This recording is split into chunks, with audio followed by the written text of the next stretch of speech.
வாக்காளர்கள் வாக்குச்சாவடிகளுக்குள் செல்போனுடன் வந்து வாக்களிக்க அனுமதி இல்லாத நிலையில் தேனாம்பேட்டை SIET கல்லூரி வாக்குச்சாவடிக்கு செல்போனுடன் வந்த வாக்காளர்கள் வாக்களிக்க அனுமதி மறுக்கப்பட்டு திருப்பி அனுப்பப்பட்டிருக்கிறார்கள்.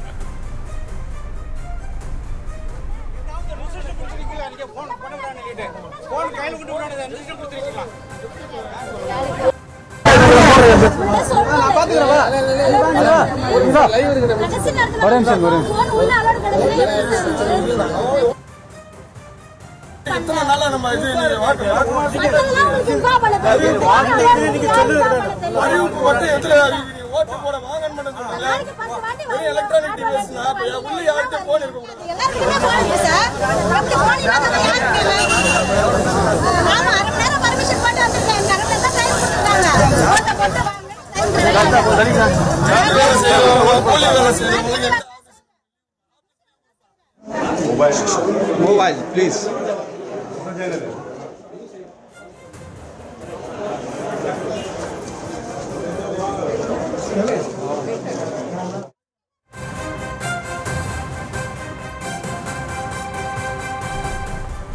வாக்காளர்களுக்கு செல்போனுடன் உள்ளே செல்ல அனுமதிக்கப்படாத நிலையில் அங்கு வாக்குவாதம் ஏற்பட்டிருக்கிறது. இது குறித்து எமது செய்தியாளர் காண்டிவனை தொடர்பு கொண்டு பேசலாம். வணக்கம் காண்டிவன், அங்குள்ள நிலவரத்தை சொல்லுங்க. ரகுமான் சார், இப்போ SIT கல்லூரிக்கு வெளியில தான் நம்ம நின்றுட்டு இருக்கோம். இந்த இடத்துல தான் இந்த பிரச்சனைகள் ஓடிக்கிட்டு இருக்கு. இங்க வரக்கூடிய வாக்காளர்கள் என்ன பண்றாங்கன்னா, இங்க 6 பூத் இருக்கு மொத்தம் போலிங் ஸ்டேஷன். வரக்கூடிய வாக்காளர்கள் இந்த வளர்ந்து இருக்கக்கூடிய இந்த காலகட்டத்தில் எல்லார் கையில செல்போன் இருக்கு. வேலைக்கு போறதுக்காக செல்போனோட கையில தனிநபராக வராங்க.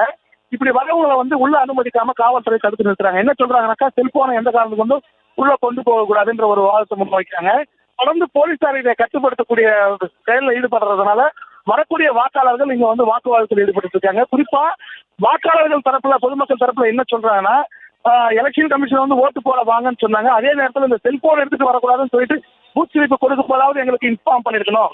எதையுமே பண்ணாம வந்து இங்க வந்ததுக்கு அப்புறம் செல்போன் நாங்க எங்க வச்சுட்டு போறதுன்ற மாதிரியான பல்வேறு கேள்விகளை வச்சுதான் போலீசாரிடம் வாக்காளர்கள் வந்து தொடர்ந்து வாக்குவாதத்தில் ஈடுபட்டு இருக்காங்க. குறிப்பாக பெரும்பாலானவர்கள் செல்போனை வைக்கிறதுக்கு இடம் இல்லைன்ற காரணத்தினால செல்போனை வைக்காமலே, அதாவது வாக்கு செலுத்த வந்தவர்கள் வாக்களிக்காமலே திரும்பி செல்லக்கூடிய சூழ்நிலை தான் தற்போது SIT கல்லூரி வளாகத்தில் இருக்கக்கூடிய வாக்குச்சாவடி மையம் நிலவி இருக்கிறது.